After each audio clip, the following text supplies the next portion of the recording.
Call the general government committee meeting to order. For a motion to approve the agenda. So move. Second. We're looking to pull number 7 off this agenda and move it to next month. Discuss it. Mhm. You don't want to discuss. Just They have an issue with pulling 7, moving it to next month. But What's the reasoning? We'll still discuss it. We just won't have a resolution. Is that the proposal? we'll discuss this in my 5 minutes. Oh, okay. Do you want to discuss that one? Yeah, but I'm in my 5 minutes as supervisor. I'll discuss it. All right, so do you want 7 pulled off or not? Sorry. I messed it up. You go right ahead, Mr. And what Olson. basically what he's saying is remove 7, but put him in at 5. Receipt of information from supervisors, not see this committee members, right? Yeah, that's when I was gonna discuss the one that I handed out, because that's what's in your packet is. It was the previous It was version. the previous draft. Okay. All right, so let's just pull, we'll pull number 7. And if Brad has anything, any information for us, we'll have a chance to present. And then we'll have the resolution next month on our agenda. All those in favor? All right. Aye, carries. What about our minutes from our April 10th meeting? Move to approve. Second. Any discussion on the minutes? Not all in favor? Aye. Carries. Are there any public comments? There is some. Well, you're not there. you do the next one. We jumped You have Number public 5. comments for a while? on it then. All right. No, any information from supervisors not seated as committee members?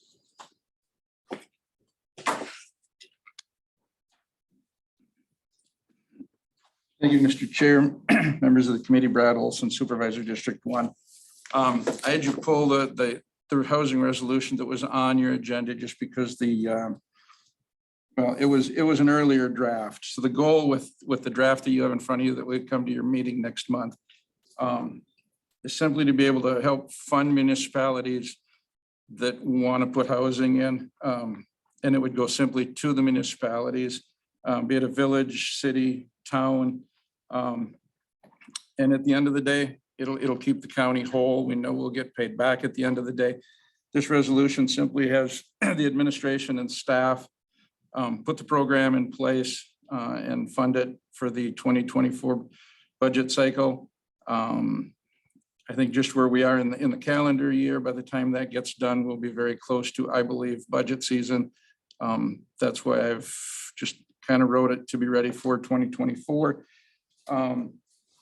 And it gives the communities flexibility as to how they want to spend the money. We're not saying give it to a developer, give it to this, give it to that. Any infrastructure needs that they may need along the way, be it engineering, architecture, design, working with a developer, whatever it is, it's the municipality's job. We're not telling them what kind of housing to build. It's just housing within their municipality. I believe it opens the door wide open for municipalities to use it for whatever type of housing they choose. With that, thank you, Mr. Chair. If anybody has any questions or.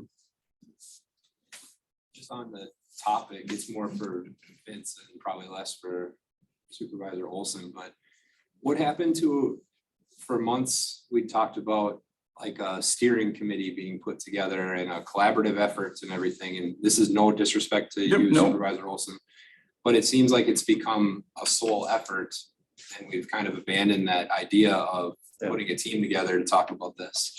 Well, I wouldn't call it a solo effort because anybody can also submit what they think is appropriate. Right, but understand that I would assume anybody else haven't worked on anything this entire time because we hadn't been told otherwise. Right. Well, I think we were looking at it as to when would be the appropriate time to introduce the committee. We wanted guidance as to what that committee would do. We also found there was a lot of different focuses on housing. And we had some people saying we need this type of housing and somebody else saying we need this type of housing. And so I've kind of sat back and let the supervisors discuss it. And then Mr. Olson came forward with his resolution. So doesn't mean we can't have a committee, but it's one of those where we've had a lot of eyes on stuff. We've had the housing study. And so we thought, let's look and see what makes sense from a supervisor introducing a policy that may work. Right, Thank you, Mr. Chair. and what do we got on resolution 1923? Claire, if I could, Dana is on Zoom. Claire?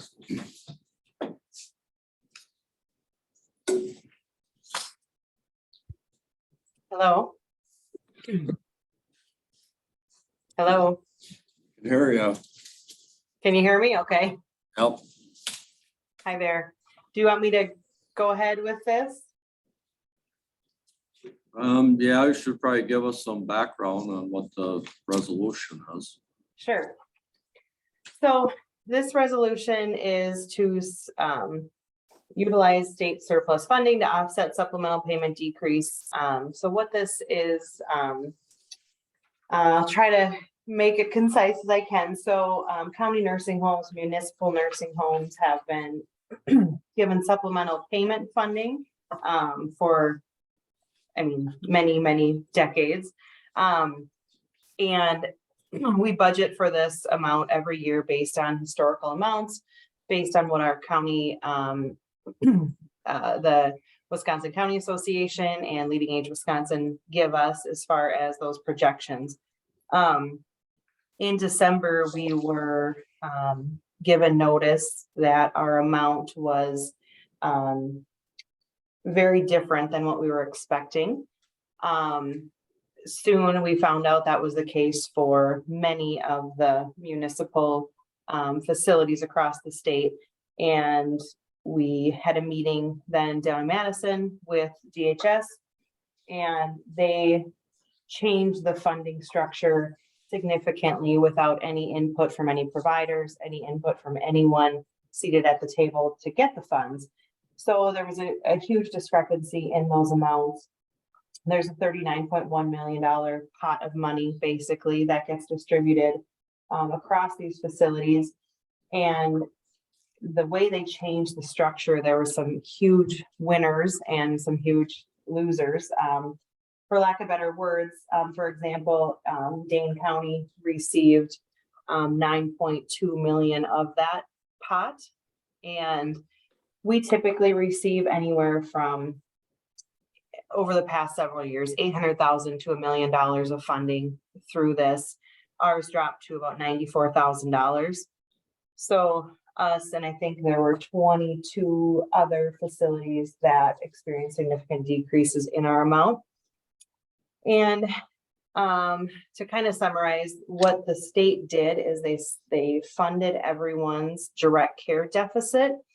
So I've always been very conscious of my budget and trying to be as fiscally sound as I can. Therefore, our direct care deficit was only $64,000, where Dane County was 8.4, other facilities were 1.2, 1.6, 977,000. So, you know, based on the fact that we controlled our costs and didn't have a huge direct care deficit, we're getting basically penalized for that and not getting the amount that we were expecting. So that's so what the resolution is asking, and other counties started with Lincoln and Marathon counties. And there are other counties doing the same. I checked in with Wisconsin Counties Association and Leading Age Wisconsin last week, and it sounds like there's been some interest with the legislators. There's, you know, they're interested, they're looking at this. It's, you know, still early, but basically we're asking for, you know, some additional disbursements But furthermore, in the future, to review and revise that formula so that in the past leading into Wisconsin and Wisconsin Counties Association, I've always been at the table when these changes are being made, and DHS just hasn't been aware, and they have admitted that there is problems with this new structure, but basically haven't committed to any changes in it. So hopefully that helps. Please feel free to ask questions or what more specifically you'd like to know. Anybody?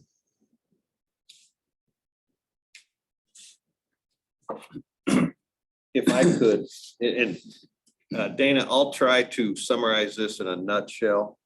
Okay, thank you. And that is when county nursing homes function and say, they're strapped for funds and so on, they do get support from the state. What happened in my mind was Dane County, Milwaukee, they have the ear of the governor and said, we got these big deficits. We need more of this money. They got the money and they took it away from everybody else. So we're going to be down about $700,000 this year in GAN. So I think if this resolution is simply to lobby the governor to say, hey, knock this off, give this back to us. Yep. So we probably need a resolution to move it, or a Motion to Motion. move it. Do we need it signed here by somebody too? Is the original one signed? I've got one signed. By who? Me, Malia, and Don. Oh, signing Not for a- you, one not of a you. supervisor? Yeah, we would need a supervisor to sign that. So one of us will sign it. All right, can we get a motion to move this to county board? Make a motion, move to the county board. Second. Any more discussion? Not all those in favor? Aye. Aye. Carries. And did we want to send it, was that with a recommendation or? I would say yes.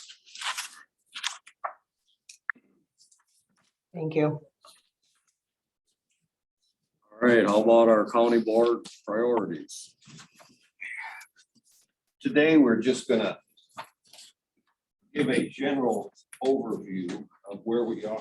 What I'm handing out to you is what you saw at the last board meeting.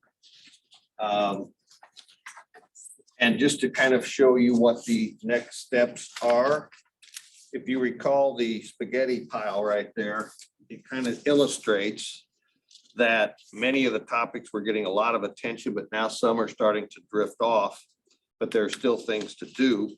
And then we have some new ones in terms of supporting housing initiatives and improving infrastructure that will be taking off. On the next page, we have just tentatively assigned divisions and people to be involved in putting together the objectives, possible objectives. The intent will be to come back to you probably next month then with what each division who's been assigned is to say, here's some possible actions or objectives that we can go for, and to have you provide input then or at any time really to give us some ideas and prioritization of what we would do. The next page is simply the work plan that each of the division directors involved in this have been given as a guide. They can look at that, they'll put something together. And then the back page you can see is the example from 3 years ago where we had goals and we talked about what we wanted to implement and try to get done. So that was, at this point, it was so soon after the board meeting. Each of these has been assigned to the division directors, and then we will be working on those to come back with possible ideas and solutions for you all to review, input, change, prioritize.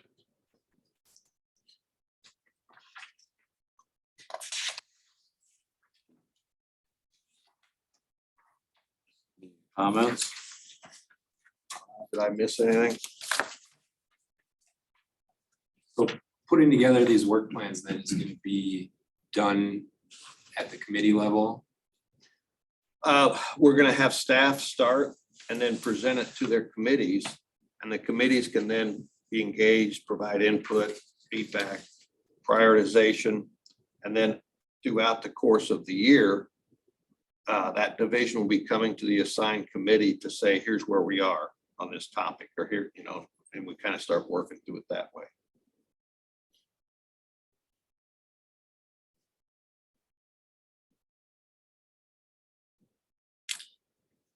All right. How about an update on the broadband?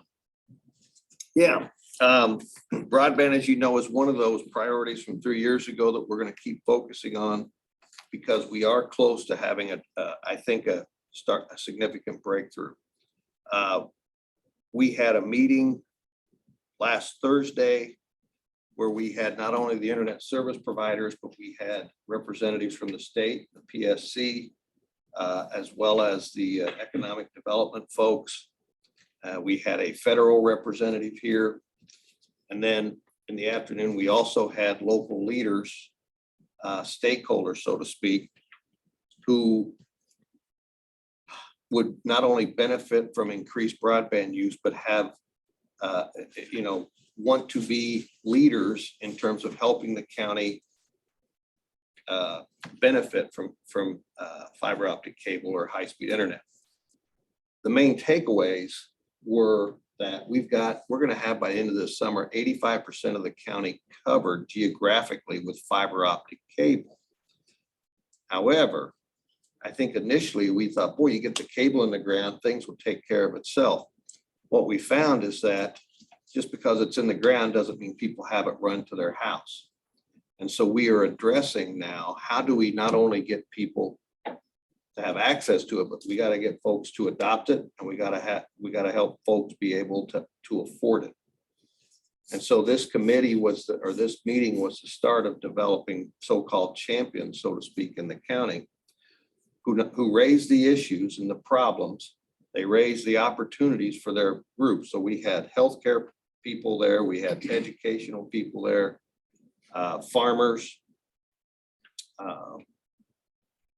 What else did we have? We had basically stakeholders, businesses, who said, here are the issues, here are the opportunities.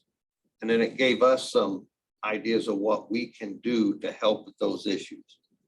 And I'll just give you one example, and a very simple one that costs us no money, really. The issue of access or easements on private roads. Many of our lakes, for example, are surrounded by private roads. If Lakeland or Amorytel or somebody wanted to run fiber optic cable, they have to get the okay from every landowner. And if one of them says, no, I don't want you burying a cable in front of my house, it shuts it off for everybody unless they go way around. There are some things we can do as a county, and there are some suggestions we can do to kind of encourage them to let this happen. So instead of Lakeland or Amorytel or Grantsburg-tel knocking on their door saying, we're with this company, we want to run this past your house, I would think, oh, great, what's this going to cost me? But we were talking about how if the county could give a heads up with a letter, possibly for me, if the Lake Association could be informed in advance and they could support it, if the town, maybe at a town board meeting would have that information. If we got information out to the residents in advance, they would be, we think, more willing and aware to say, okay, this isn't a scam. This isn't somebody trying to earn money from me. So we talked about some of those things. That's just a very simple one. We think marketing the benefits of broadband may help people to sign up. And how it can be. There are a lot of folks who don't realize they can get high-speed internet because they are on, let's say, I don't know, one of the big companies, Charter or somebody or whatever. They say, oh, you know, or CenturyLink. They don't realize that another company has run their fiber optic cable there, and they could actually go on and pick that up. So we're thinking about ways to increase awareness, not only using websites, but we realize people that maybe don't have good internet skills don't go to websites to get their information. So there might be some things we can do in terms of newspapers and some other things to get awareness and tell people how to find access to higher speed internet. So that's just an update of what we're doing. I think our next step is these folks who are at this meeting, they are going to contact us and say, here's one of our challenges or obstacles, or here's our ideas that we think will help. And we can share that with each of the shareholder groups that in turn will generate some enthusiasm. We might also look at down the road resolutions to say, how can we assist people who have the long driveways and can't afford to run the cable to their house? Is there something that could be done to help them? Another thing we found out is that there are federal funds available to reduce cable or internet bills. The average bill around Polk County for high-speed internet is $84 a month. You can get $30 taken off of that. And then if you're in a certain class, you might be able to get more money taken off of that. So we think there's some things we can do to increase awareness that in turn will hook people up to internet. The bottom line is this county benefits the more people have access to high-speed internet. It helps in jobs, it helps in economic development, it helps in education. It may help in farming, like we were talking about the See and Spray technology, which in turn would benefit our waterways, benefit the, hopefully the efficiency of farming and those types of things. So that's what we've done. I think it was a very good meeting. The people that left this were very excited. Jay Luke was there. And we think that their next step is we're going to summarize what the takeaways were and put together the action plan that will get more people connected to high-speed internet. Sorry, it's a long-winded answer. Anything else? Comments? All right, thanks. How about our investment policy? Where would you do up that PowerPoint, please? And we go about 4 slides into it.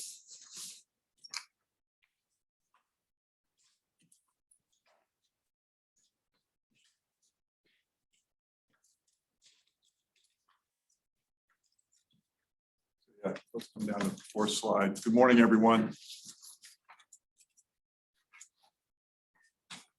Also in your packet, take you to page 2 of your packet, and it's the 4th slide. Yep, back one. There you go. So today I'm just going to give you a brief update on where we are with policies, particularly our investment policy. It's not on the agenda, but I'll point out that the IT policy is really pretty much ready to go. I'm going to talk briefly about the financial policy because it links to the investment policy, and then we'll move on. So next slide, please, Claire.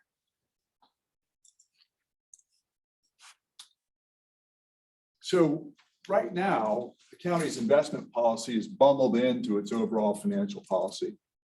Next slide. So what we're doing is we're going to pull that out and look at it separately in the light of what the Government Financial Officers Association tells us we ought to have in our investment policy. So we're reviewing this this document that's sort of from the trade association of folks that are in positions like me. Next slide, please. So the GFO policy says that we really need a purpose for our investment policy. So we're going to add that in. We need to be very clear about what, from an investment perspective, our primary objectives are. And generally speaking, for a government, it's managing risk, remaining liquid, earning some money with your investments, and then diversification. So we'll be very clear about that in a section on primary objectives.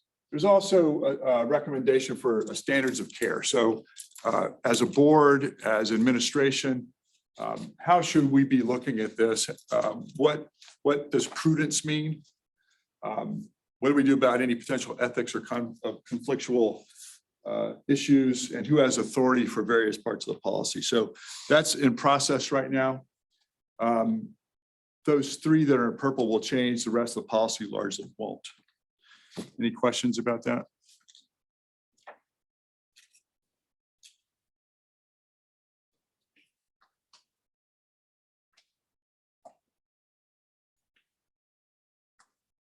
That's what I've got for you on investment policy. All right. I have more slides. You gave us a lot of information in our packet here. That's- Well, and I point out, we had some placeholder slides in the packet that we weren't sure who was going to come this morning, and with Brad's resolution being pulled, there's some slides that we didn't actually cover, but we've got more to do. So we're going to talk next about the fourth quarter 2022 financials. This is just an update. As we crest through, we're now into the second quarter of the year. On the 8th of April, we ran unaudited financials for all the departments. And we've sent all of those financials. Those are in your packets by both department and funds in your email packets. We're asking division department directors to look back at 2022, think about what's going on in 23, and plan for 24. We've noticed, where's mine? We've noticed that some departments are up, and we want to understand whether revenues increased or whether expenses decreased. We've noticed that some departments are down. And we want to know what happened. Did they have a decrease in revenue or an increase in expense? So earlier today, you heard about GAM, and they've taken a substantial hit in terms of revenue. And unless that situation changes, that'll be a significant operating issue for them in the future. So we're asking departments to look at their 2022 budgets, think about what's happening in 23, and help us plan for 24. If in reviewing this, which is in your email packet, you have questions for us or for departments, be happy to entertain those next month. What we're trying to do is just get ourselves ready for the 2024 budget season. Any questions about that?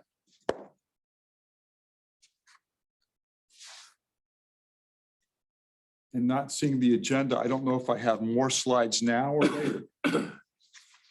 Well, next is a discussion regarding the 2024 budget. Then I will stay up here for just a little while longer.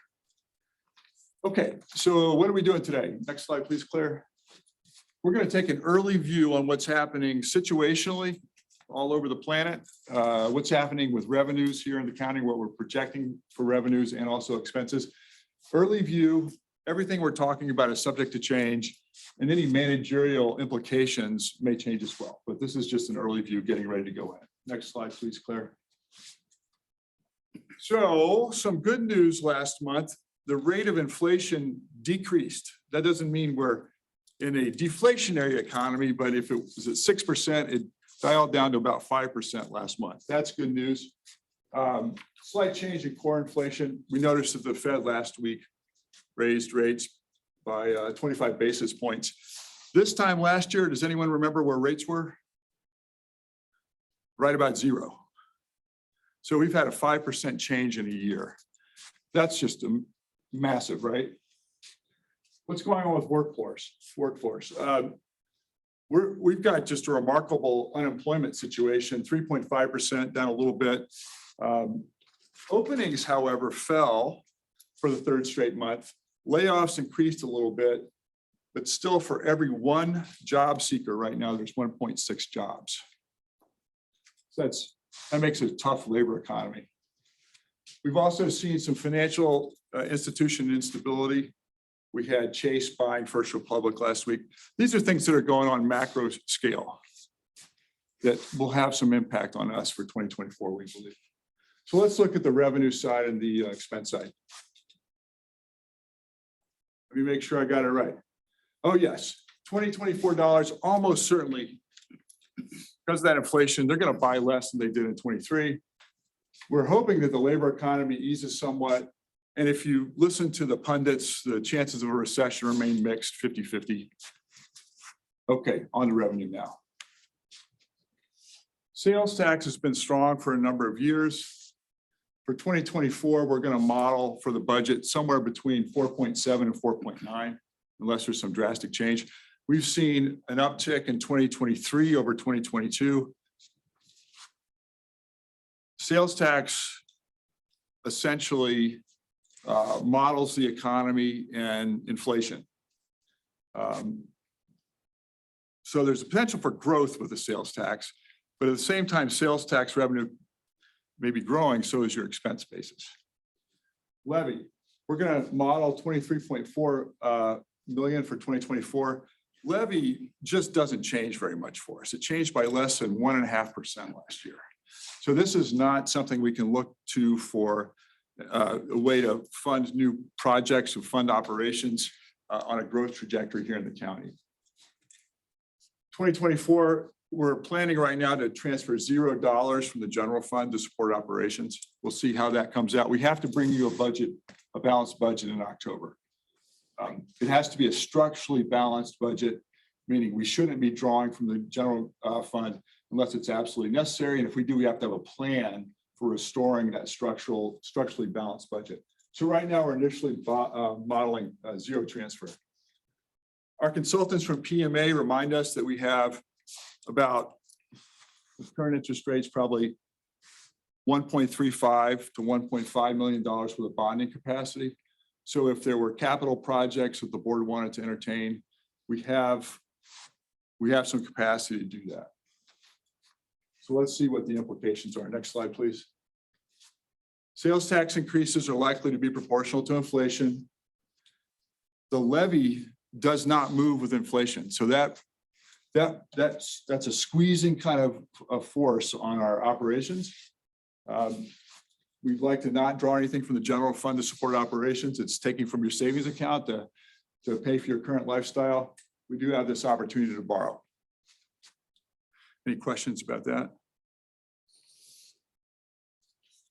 We'll go to the expense side.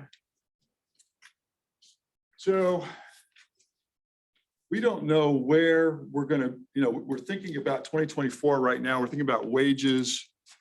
We're thinking about cost of living increase and a merit increase. We're modeling essentially same kind of increases we had last year, also lower by about a point and lower by about 2 points. I don't see us coming out with increases like we were at 5.7% last year. Because it's moderating inflation, I don't see that we're going to be there. We're still modeling for it. We have a wage study underway, which is likely to contribute to budgetary pressure in 2024, 2025, 2026, forever, really.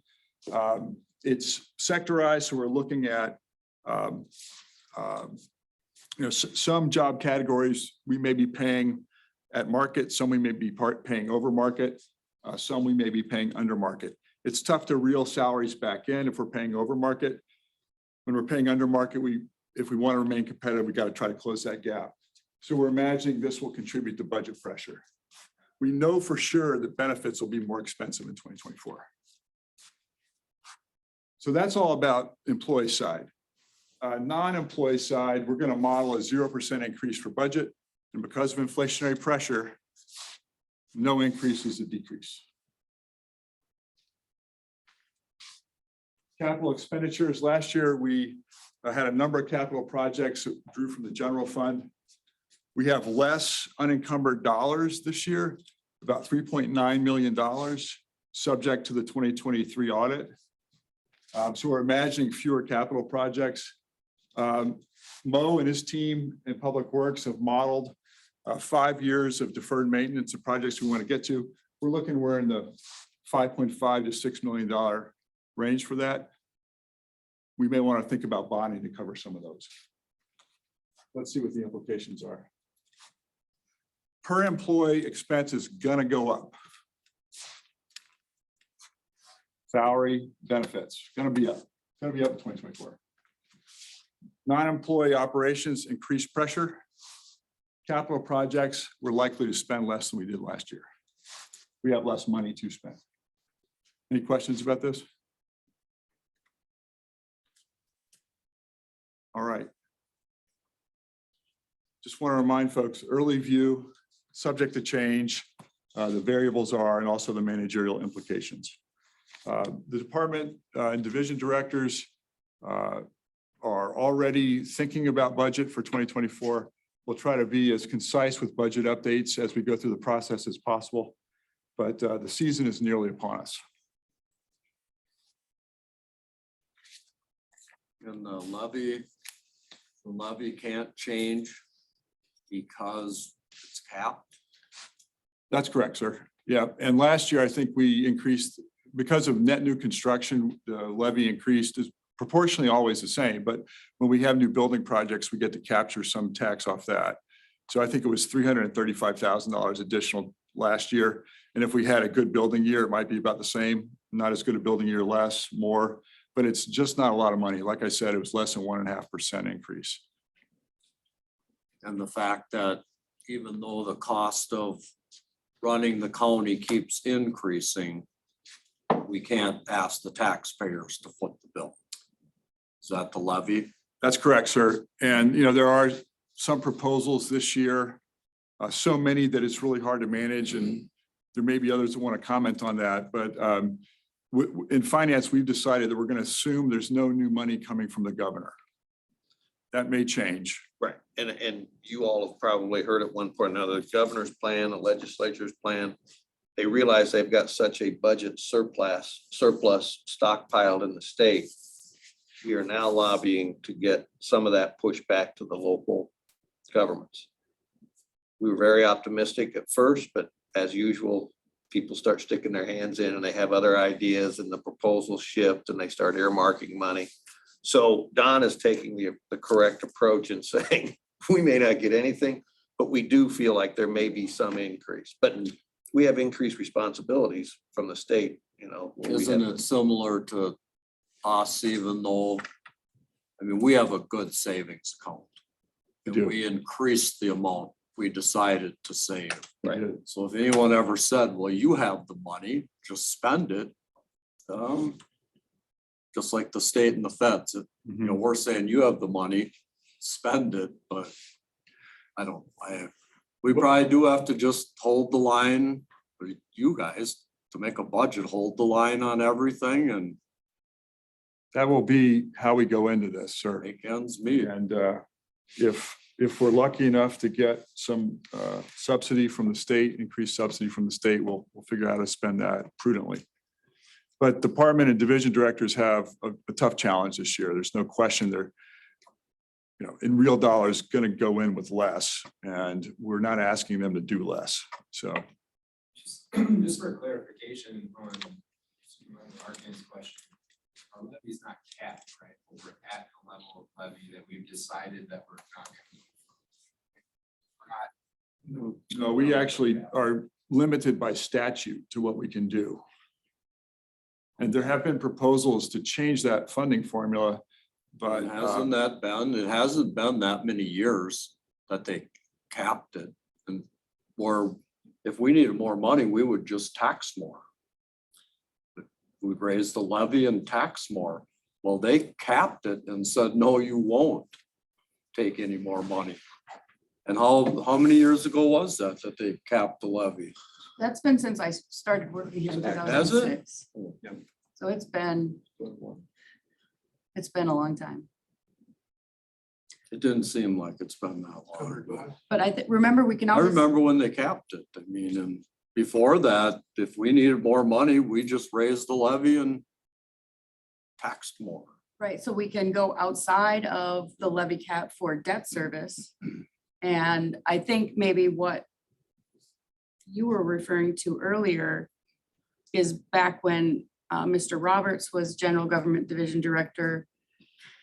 We did not take as much as we could, which then pushed it down. So I think that's what you're recalling. And then we had so many years after that to then claw it back. And so that's probably Yeah. the mix. Right. That's All all I- right, well, I don't envy your job. Should we, let's maybe do our work plan, talk about our work plan and subject matters, because if we're gonna do a closed session, we'll do that. I'm sure we want. I don't think we need the closed session necessarily. All right, well then let's have a discussion regarding the WPPA contract negotiations. I've also got slides for it if you like. We'll just quick talk Okay. about it. Just so we put the work plan in there. This is right out of the contract on the bottom there. So basically, right now, we're waiting for a letter from the WPPA here in June to open negotiations. As far as what we're looking at doing, we'll have to go into closed session and talk about that probably in June, July, and then start the negotiations. Some of you have been through this many times as well as me, so I don't think there's any big shock, you know, it's mostly gonna be wages that they're gonna be looking for, so. Any questions at all about the? No, I think any questions or any comments that we have, we probably have to do in the closed Right. session, so I. Procedurally wise, anybody have any questions on it? It is this committee, correct? that It's, sits in on it's the- this committee. Russ leads a conversation with the union. Well, unless somebody else wants to. Maybe your job. So, All right, so then we'll maybe figure next month or, Yeah, I think we'll have closed sessions on every agenda, and procedurally, what we generally do is invite them, give them another room for times when they can separate and caucus and talk, and we come back together. And historically, we've had a really good working relationship with the union, so it goes relatively smooth. And I don't anticipate any other big issues. There's some language cleanup that we'll work on that I think both sides recognize. We need to conform practice to what the words actually say and that kind of thing. and the union's gonna come with all new people as well. The Gerald Vondorf was their union leader or representative. He's no longer, he's retiring, so they'll have a new rep.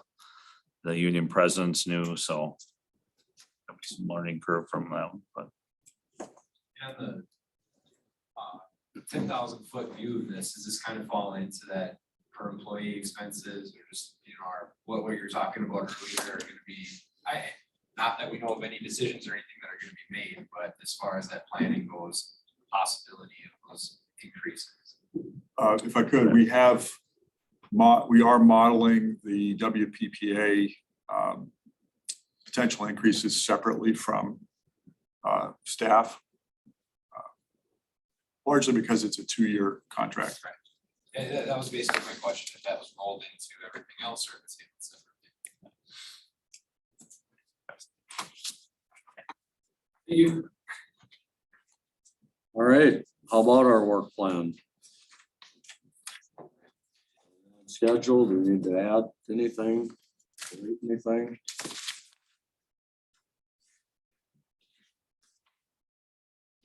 Got a copy of it on the back. Yeah.